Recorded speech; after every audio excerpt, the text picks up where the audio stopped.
Halo Sobat Anak Jogja, kembali lagi dengan saya Ahmad.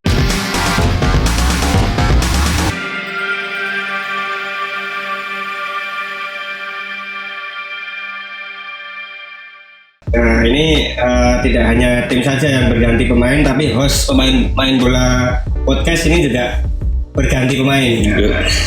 Gantinya kenapa? Gantinya berhalangan hadir. Akumulasi kartu kuning gitu ya Pak. Kartu kuningnya dari komen di YouTube. Nah ini kita berganti sedikit hostnya biar ada penyegaran. Dan seperti biasa di Main Bola Podcast kita bersama Pak Ananto. Ya, masih semangat Pak? Semangat. Nah, semangat untuk membela ini ya tim kesayangan Bumi Sembada PSS Sleman. Ya. Ini dan menariknya ini semifinal dan nanti akan dihadirkan di Stadion Maguwarjo. Ini pasti 24.000 penonton penuh ya Mas. Kemungkinan besar. Kemungkinan besar mesti penuh karena ini laga yang ditunggu-tunggu dan lawannya juga tidak main-main, Borneo FC. Yang Borneo FC ini kalau bisa dibilang satu-satunya yang menang di laga 8 besar tanpa adu penalti. Nah itu juga. Ya kemarin ya. Nah, ini mungkin kita ngomong Borneo FC ini dulu. Apa permainan yang mungkin perlu diwaspadai dari Borneo FC? Ya Borneo ini tim yang cukup mapan ya, maksudnya cukup mapan ini dari liga kemarin, dari musim kemarin dan musim ini itu tidak terlalu banyak pergeseran pemain ya. Ada beberapa 1-2 pemain yang memang datang dan pergi, tapi komposisi utama mereka itu nggak terlalu banyak berubah gitu kan. Masih ada pemain-pemain yang cukup lama di situ, cukup senior juga di situ, dan uniknya lagi beberapa pemain pilar malah pindah ke PSS ya. Kalau nggak salah ada Boas, sama Marco Sandi. Marco Sandi itu juga sebelumnya di Borneo. Dan permainan Borneo ini masih mengandalkan gaya permainan Indonesia ya, permainan cepat, kemudian agak sedikit keras tapi tidak kasar, yang kemudian dia juga memanfaatkan kecepatan pemain-pemain ya, terutama di sayap mereka memanfaatkan itu. Jadi ada beberapa pemain sih yang saya lihat cukup menonjol ya. Ada Jonathan Bustos, ini gelandang dari Argentina. Dia waktu masih muda ini sempat masuk di U20-nya Huracan ya, salah satu klub di Liga Argentina waktu itu. Dia tinggi badan 174 dan punya kekuatan kaki di kiri. Dia bermain dengan kaki kiri gitu kan. Dan dia biasanya juga eksekutor tendangan-tendangan bebas, terutama yang ada di depan kotak penalti gitu kan. Nah ini pemain ini sebenarnya punya visi bermain sepak bola yang bagus ya, sama seperti dengan gelandang-gelandang asal Amerika Latin ya, terutama dari Argentina. Visi bermainnya cukup bagus dan dia tipikal gelandang atau pemain nomor 10 yaitu. Nomor 10 itu attacking midfielder lah. Attacking midfielder ini gelandang serang.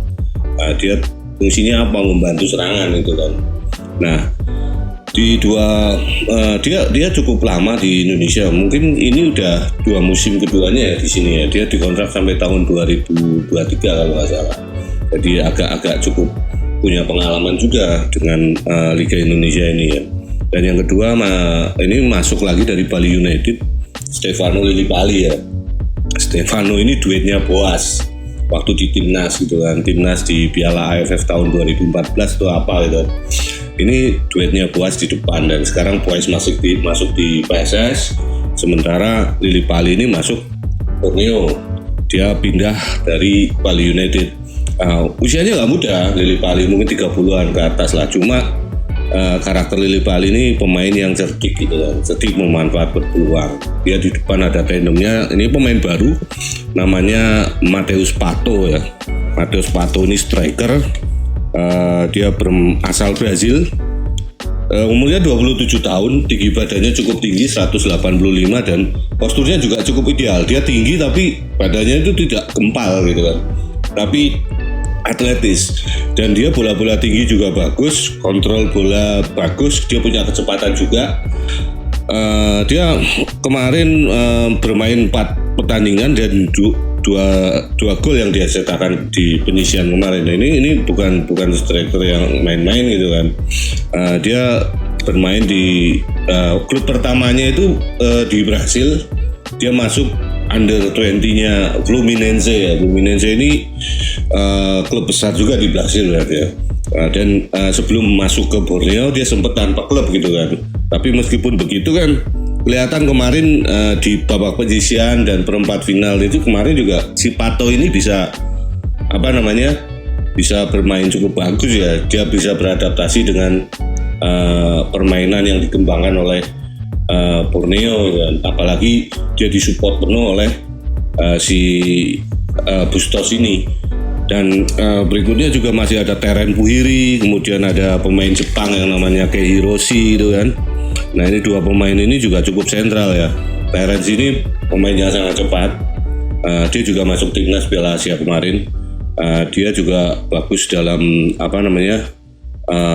penetrasi lewat sayap gitu kan. Kemudian dia crossingnya juga lumayan juga. Nah ini pasti memudahkan si Pato untuk beradaptasi di situ juga. Itu dan di belakang saya pikir ada satu lagi namanya Javlon ini ya. Javlon ini juga pemainnya cukup tinggi, pemain asing juga, dan dia juga 2 musim ini kan main di Borneo. Nah, yang menarik ini malah pelatihnya Milomir Zelcija ya. Ini pelatih asing dari Bosnia Herzegovina yang cukup lama melatih tim-tim di Indonesia. Dia mendarat di Indonesia itu tahun 2011 sorry. Pertama dia melatih Arema gitu kan.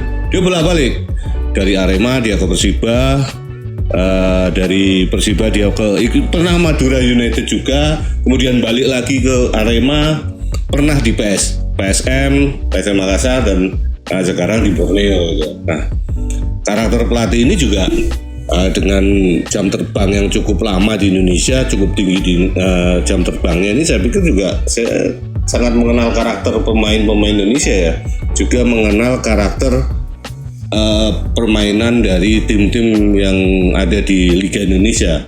Hanya saja begini, bukan pelatihnya, bukan pemainnya, dan bukan seperti apanya. Saya justru malah sebenarnya saya lebih tertarik melihat permainan Borneo itu saat ditangani oleh Fakri Husaini ya. Jadi sebelum di putaran kedua Liga Indonesia kemarin, permainan Borneo ini memang cukup bagus gitu kan.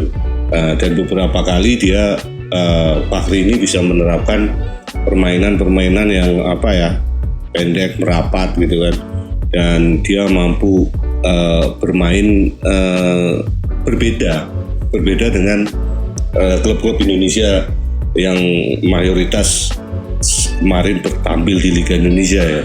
Tapi nggak tahu kenapa kok akhirnya Fahri kemarin nggak diperpanjang kontraknya, kemudian Borneo ini mengambil Milomir Zelcija ini. Nah, ini skemanya lebih ke seperti apa Pak? Kalau Milomir ini dia fanatik dengan pola 4-3-3 ya, 4 defender, kemudian tengah ada 3, kemudian di depan dia pakai tridente itu bahasa Itali, itu artinya 3 penyerang gitu. Jadi 4-3-3 itu biasanya yang dia usung waktu lawan PSM Makassar pun dia pakai itu, dengan di lini depan itu si Pato ini ditarget sebagai striker utama ya, didampingi Lili Pali yang biasanya beroperasi di sisi kiri, dan biasa ada Teren Puhiri yang bermain di kanan. Nah ini 3 penyerang ini ditopang oleh Bustos di belakang, dan kemudian di belakangnya Bustos ada Kei Hiroshi ya, pemain Jepang yang fungsinya sebagai central midfielder. Jadi dia tukang jagalnya lah di situ. Memang Kei ini punya tackle yang bagus, punya stamina yang bagus. dan dia juga punya stamina yang kuat.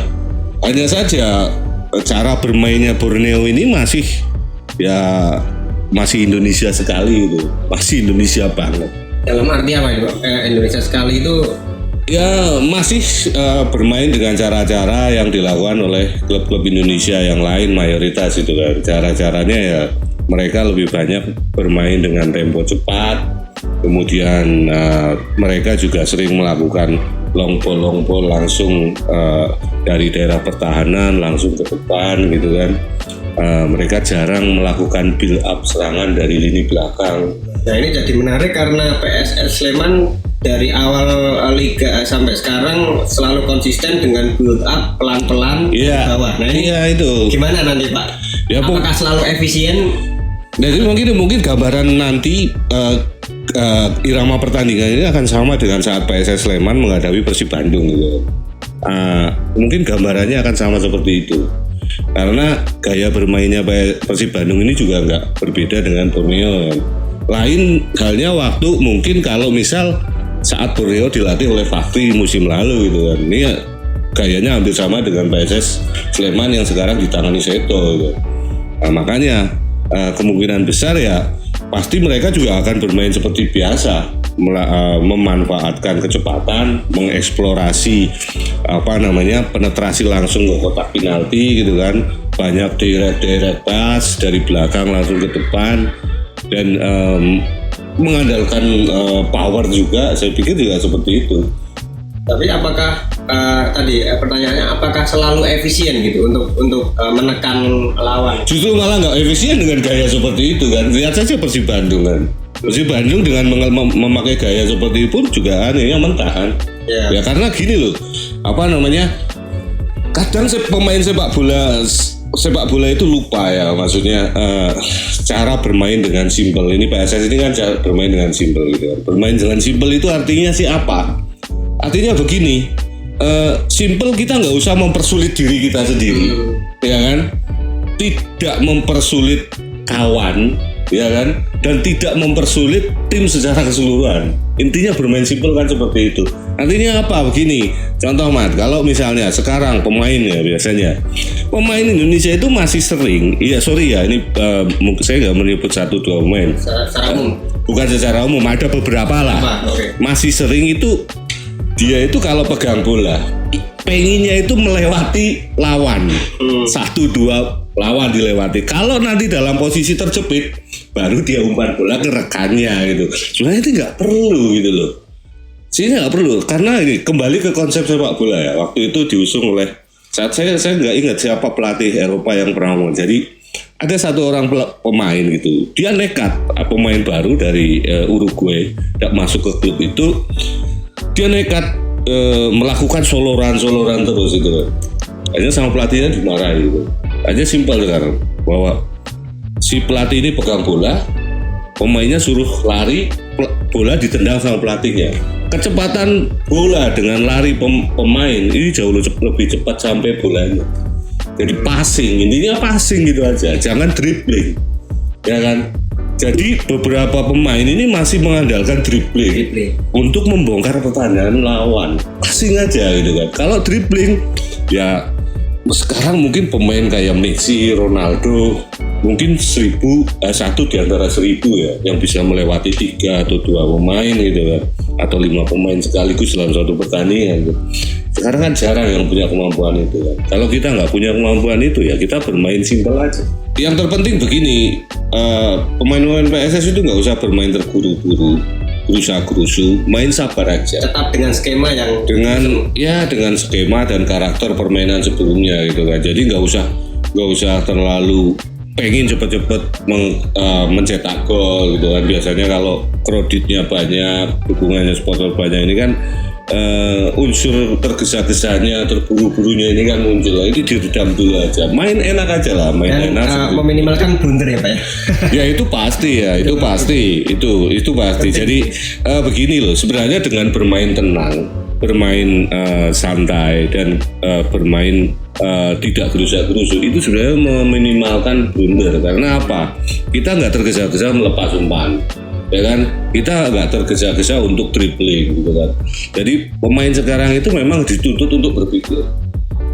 Nggak usah pemain Indonesia gitu kan, pemain profesional yang skillnya itu di atas rata-rata, pemain-pemain MU itu contohnya sekarang dipegang oleh Ten Hag ya, Erik Ten Hag dalam setiap latihan itu selalu ngomong kepada pemainnya, ting berpikir dulu saat dia bergerak, saat dia umpan, dia selalu mengedepankan pemainnya untuk berpikir. Jadi berpikir dulu, jangan melepas umpan baru berpikir gitu kan. Enggak, bermain cerdas gitu kan. Ya, bermain cerdas ini ya. Jadi memang berat dari pemain sepak bola gitu kan, nggak cuma mengandalkan fisik sama teknik aja, tapi sekarang dia intelijensi pemain sepak bola ini juga sangat dibutuhkan sekarang gitu kan.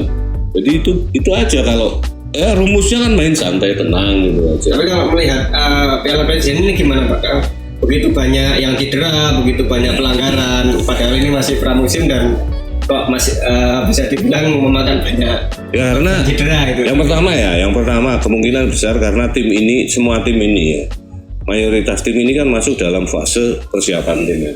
Fase persiapan tim ini kan dalam persiapan tim itu kan ada beberapa schedule ya. Misalnya schedule saat mereka harus menempa fisik, ya kan. Biasanya yang ditempa ini kan fisik dulu, misalnya 1 bulan pertama ini yang digenjot fisik dulu tim-tim ini. Peak performance. Ya fisiknya sampai maksimal gitu ya dia. Yang kedua baru dari segi taktikal teknik gitu kan. Yang ketiga baru pemahaman antar pemain. Ini yang merekanya biasa pelatih itu biasanya punya schedule seperti itu. Nah, saat ada beberapa tim yang persiapannya ini kan nggak bareng ya, kayak misalnya kayak Persebaya contohnya, saat dia menempat fisik, kemudian muncullah turnamen ini kan. Atau contoh misalnya PSS gitu kan. PSS baru menempa fisik 2 minggu atau 1 minggu, kemudian mereka harus tampil di Piala Presiden gitu kan. Nah, fisik yang digenjot saat dengan intensitas tinggi itu pasti akan mempengaruhi massa otot pemain ini akan berpengaruh. Jadi saat genjot fisik itu sebenarnya tim itu tidak boleh bertanding dulu ya, jadi digenjot secara individual, secara kolektif dulu, baru setelah itu masuk dalam pertandingan. Nah, ini kemungkinan besar banyaknya pemain-pemain yang cedera gara-gara itu. Yang pertama, yang kedua, mayoritas pemain ini masuk juga nggak sama kan, nggak bareng kan. Ada yang pemain ini baru selesai dari liburan atau belum sepenuhnya berlibur begitu kan. Apalagi yang baru dari timnas ini kan. Dan kalau mereka baru berlibur kemudian masuk ke tim dan tim ini harus berangkat ke Piala Presiden, otomatis otot mereka juga kaget juga kan, ya kan. Tubuh mereka itu juga kaget, dan ini akhirnya apa? Banyak yang kram, kemudian banyak yang cedera, banyak yang masalah kebugaran inilah yang jadi problem lah. Itu yang kedua. Yang berikutnya karena apa? Kemungkinan besar karena animo dari nonton. Jadi ini kan setelah COVID kemarin, setelah Liga 1 berakhir, kan nyaris tanpa penonton kan kemarin. Nah, kemudian dimainkan dengan penonton. Otomatis apa? Pemain-pemain yang 2 tahun lebih gak bermain di depan supporternya, kemudian mereka bermain, otomatis akan punya tambahan semangat yang luar biasa. Sehingga apa? Mereka bermain di atas standar kenormalan tubuhnya sendiri gitu kan. Akhirnya over akhirnya ya itu keinginan untuk menang dan gengsi piala ini juga ternyata cukup ya, gengsi itu ya yang berikutnya, gengsi pride-nya ini memang cukup tinggi bagi beberapa tim ya. Jadi ya itulah yang mungkin membuat banyak pemain ini cedera ya kemarin seperti saya bilang ya, harusnya memang ada jeda yang cukup panjang. Kalau enggak begini, bukan satu sistem komplit nih ya, cuma mungkin dibikinlah grup-grup kecil untuk pramusim yang digelar oleh PSSI mungkin. Jadi nggak sampai harus bermain secara turnamen penuh seperti ini kan. Ini kan bermain turnamen penuh kan. sampai akhirnya ada finalnya dan sebagainya. Ya mungkin satu tim misalnya PSS, kemudian ada 4 tim lain bermain di satu trofeo lah, di satu trofeo kecil gitu kan. Mereka bermain di situ, kemudian di grup lain mungkin Persija bermain dengan trofeo apa namanya, kemudian mereka mengundang kemudian PSSI PT Liga itu membagi tim yang akan bertanding satu grup dengan Persija. Itu saja sebenarnya cukup gitu kan. Tapi karena ini sudah dalam tanda kutip title-nya aja piala kan, apalagi Presiden Cup. Mereka orang dalam sejarah nanti itu kan pemenang dari Piala Presiden ini akan tercatat dalam sejarah grupnya bahwa juara Piala Presiden 2022. Mungkin 10 tahun atau 15 tahun ke depan banyak yang lupa kalau Piala Presiden ini sebenarnya ajang pramusim. Tapi dalam catatan sejarah klub berprestasi di Piala Presiden 2022. Nah ini kan membuat pride-nya ini semakin tinggi. Mungkin itu. Dan sistem untuk semifinal kali ini 2 leg ya Pak ya? Ya, jadi ada kemarin ini dampaknya. Jadi begini, ini sebelum mungkin kita masih bertanya-tanya sistemnya nanti seperti apa. Jadi aturan semifinal sesuai dengan pasal 7 regulasi PSSI untuk Piala Presiden. Nanti pasal 7 teman-teman mungkin bisa lihat di websitenya Piala Presiden, ada di situ, bisa dipelajari gitu. Jadi kalau mungkin kalau saya salah, mungkin bisa dikoreksi, teman-teman bisa melihat di situ. Di aturan presiden, bisa dilihat di internet itu websitenya Piala Presiden. Jadi sistem aturan semifinal ini sistem tandang kandang tanpa aturan gol tandang. Tanpa aturan gol kandang. Gol kandang tidak dihitung. Tidak dihitung. Ya, sebagai kelebihan poin itu tidak dihitung. Artinya kalau misalnya menang ya menang, kemudian di babak kedua menang ya menang, gol tandangnya nggak dihitung gitu. Jadi gol kandang mereka itu juga nggak dihitung. Jadi menang 2-1, kemudian di sana kemudian menang 1-0, tim di sana menang 1-0 atau 2-3 atau seperti apa, gol tandangnya nggak dihitung kan.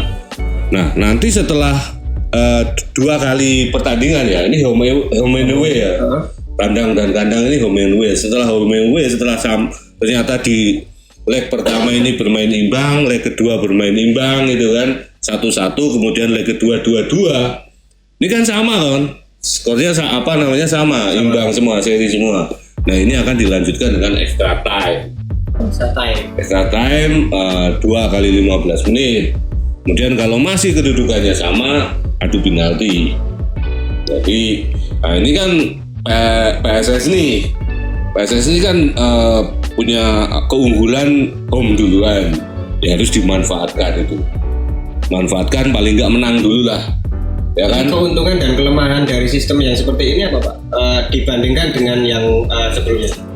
Iya, ya begini, karena kalau dulu kan kalau kita pencetak gol di kandang lawan itu kan dianggap itu sebuah kelebihan ya. Kalau sekarang enggak. Tapi kan begini, ini kan setelah ini mengacu juga ke Liga Champions kemarin.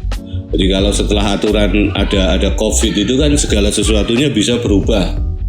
Kalau nanti COVID-nya naik, ya kan nggak bisa mungkin di Samarinda ternyata COVID-nya naik. Mereka nggak mengizinkan pertandingan itu digelar di kandangnya Samarinda ini, Borneo ini. Akhirnya mereka kan harus pindah kandang kan. Dan itu sebenarnya untuk mengantisipasi itu. Ya, makanya keunggulan gol tandang itu nggak dihitung. Oke. Begitu kita doakan ya, semoga PSS Sleman bisa meraih poin lagi di laga kali ini, apalagi ini akan dihadiri dengan 24.000 penonton, mungkin lebih ya. Jadi mungkin ini juga pesan bagi teman-teman supporter baik PCS, Sleman Fans, Slemania atau yang lain, pokoknya penggemar PSS Sleman, bahwa Kamis ya, kalau tanggal 7 ya, tanggal 7 kita tag video ini hari apa? Hari Selasa ya. Hari Selasa siang. Jadi nanti kalau teman-teman akan menyaksikan secara langsung di stadion, saya minta jaga diri baik-baik gitu kan. Kemudian ini setengah 9 ya Pak ya. Ya, mulainya. Ya, ngalam, jaga diri baik-baik dan kita berharap pertandingan berjalan aman. Teman-teman supporter bisa sampai ke stadion, di dalam stadion dan pulang ke rumah juga bisa aman, selamat sampai di rumah lagi dan menikmati pertandingan dengan baik. Dan mungkin nanti ini yang sekarang jadi topik pembahasan ini kan masalah flare dan petasan ya. Jadi FIFA ini kan memang melarang penyalaan flare sama petasan di lapangan. Jadi adanya flare ini bagi pemain ini nggak malah mendongkrak permainan ya, justru malah mereka itu akan menurunkan mental. Jadi eman-eman kalau pertandingan lagi bagus, kemudian ada nyala flare dan kemudian ada petasan itu. Ini saya juga waktu saya liputan di stadion itu saya sering sekali kaget dengan adanya petasan-petasan itu sampai kalau dulu itu masih ada orang membawa petasan di dalam stadion itu masih ada. Nah, mungkin ini bagi Panpel ini juga bisa lebih menjaga ketertiban dari teman-teman supporter lah.